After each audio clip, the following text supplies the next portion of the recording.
You love music in more than one way.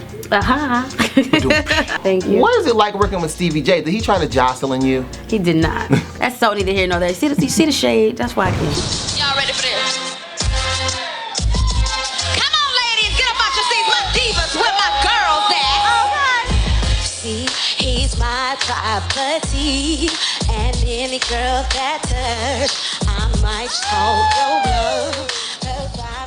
What's up, folks with nothing better to do? I'm BlogXilla and you're watching the No Judgment Zone. Today I have a lovely guest with me, Meelah, formerly of 702. Now she's on the show R&B Divas, and she be hitting people and throwing. No, I'm just playing. I saw an interview of you and you was like, I'm thinking about getting into reality TV, and now you're doing it. So what has this experience been like for you? It's been really interesting. It's funny because I think sometimes that's what people want you to do, throw and hit and flip and shove and all of that good stuff. But you know, I'm not really that person. You know, I know how to turn up if need be, but I'm pretty chillax. So it's been funny though, because it's almost like being in a group again. Yeah. You know, it's like five women and myself. But we agree to disagree, which is cool. You know, it's a lot of different personalities, but I'm enjoying it though. What have you learned from that experience? Well, what I've learned is that it's necessary for me to be on reality TV right now for the platform to push my music. Which is mainly the reason that I decided to even do it. You know, we all see the industry has changed, the game has changed, and it's kind of necessary. You know what I mean? It's kind of like the new record deal. So I wanted to do it and promote my music and, you know, show the world my little solo journey since I've been out of the picture for a moment, and also talk about, you know, my son and his having autism. So I felt like use it for something good. You know what I'm saying? Like. And you're promoting a new single. Give It To You. Give It To You. Featuring Musiq, Soul Child. Musiq, Soul Child on iTunes now. Okay, download it if you haven't. Where was the inspiration? What's the inspiration behind that song? I mean, you know, we have a son together, so it's pretty easy for us to just have chemistry musically because we both love music. And you love music in more than one way. Right, I was about to say, but on phone. But yeah, so you know, we just wanted to. He does care about my music career because, you know, he's a fan of mine as well. So he just wanted to help me get back out there musically, and why not? He's a musical genius, and you know, when we get in the lab together, we create some really special things. So this was like one of the songs that we worked on together, and I felt like it was one of our strongest, so we wanted to release it, see what the people felt, and people are really seeming to love it, so I'm excited about that. They do. I saw the comments on one of the videos. It was like, oh my God, I love this song. Yeah, they really like it. What is it like getting in the studio with Musiq though? Like, how is that relationship? Because when you're in the, you know, the bedroom with someone, that's different, but then when you have to start working together, it's a whole nother monster. That's why she's laughing. Exactly. We fight each other like cats and dogs, crazy, because he crazy and I'm crazy, so two crazies and we just... No, it's, you know, he has his way of doing things. I have my way of doing things. You know, I respect him as an artist and as, like I said, a musical genius, and as a producer and as a songwriter. You know, but when we come together collectively, we both have our ideas. You know, we wrote it together, and you know, it's one thing to write it together, but then when I'm in the booth, you know, and he's like, and I want to do something over for the 150 times just because I'm a freaking overthinker and perfectionist, and he's telling me like, no, it's perfect, I got it, and I'm like, no, it's not, and we just go back and forth. I'm like, but you hear it the way you hear it, and this is me, and this is my voice, and I want to do it like this.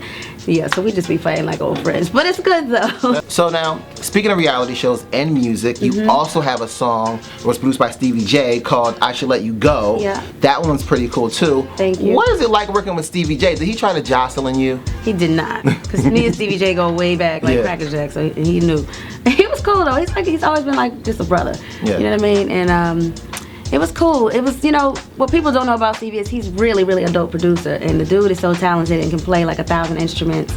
And so it was really a good time working with him, because I appreciate real musicality, you know, and real musicianship. So he's a character. He's really funny, like as y'all see. He's actually really funny and just cool to work with. When I noticed that he was on a reality show, I always knew Stevie J as the legendary producer behind all of those bad boy hits. Because if you guys don't know, if you only know him from reality shows, a lot of kids don't know that he is the legend, one of Notorious Big's producers, the man behind all of Diddy's production stuff as well. But I feel like the reality show sort of, you know, took his legacy down a little bit. Yeah.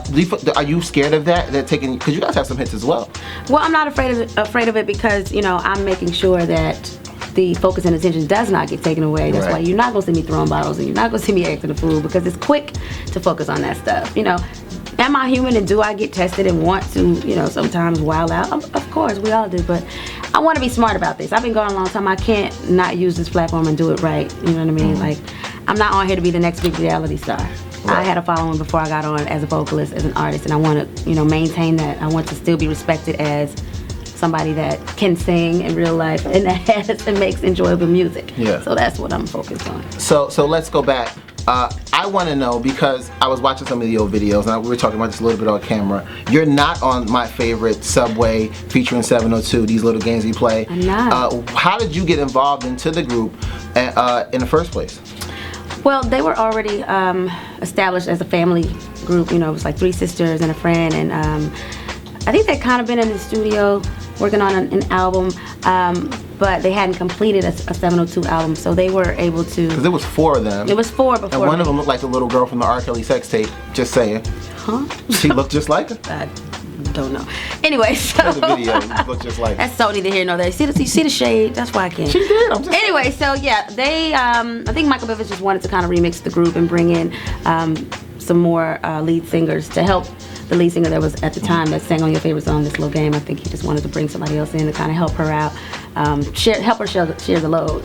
So I came into the picture because we all went to Las Vegas Academy of Performing Arts together, and I was approached by the girls like, yo, we're trying to switch up the groove, we're having auditions, do you want to try it out? What was it like meeting Michael Bivins? I'm a huge New Edition fan as well. I am too. What was it like meeting New Edition? Crazy, because that was one of my first concerts. I was 7 years old, and my mother finally let me go to a concert.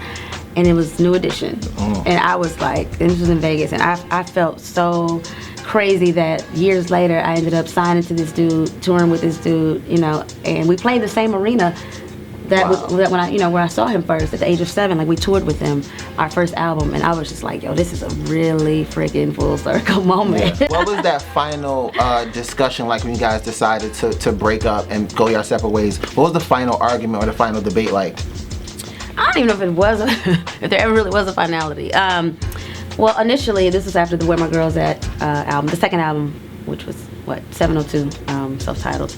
And that was our biggest album. That was with one of our biggest hits, Where My Girls At. And we just kind of, I think, were just in a space of everything just being too much. You know, we had all the success and whatnot, but we were still kind of young, too, you know. And I think after a while, the girls probably started feeling some type of way, I'm sure, for, you know, me just coming in and like becoming the lead singer. And I think eventually it just took its toll, because we didn't really talk about it much, but there were definitely, like, you know, some feelings of animosity towards me, of course. You and Musiq have a child together, and you guys have been together for a while. I don't know if you guys are still together or not, but you guys have been together for a while, but you guys never used that to add more attention or get more attention. You guys sort of always played the back. You would go to events, you would be in the back, and people would see you, and he would be in the front.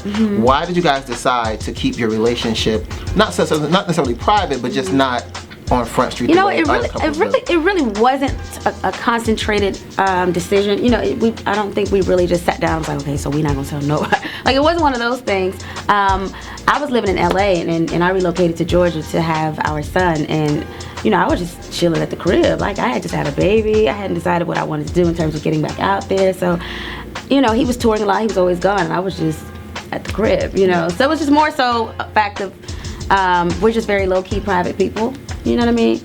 I hadn't really got back in the studio. Like, basically, my life was boring as hell back then. So having a son with autism, what type of challenges do you face with that, and how does that, you know, affect you? Well, it affects me emotionally, because you want the best for your kid. You want your kid to be okay. You know what I mean? It's tough.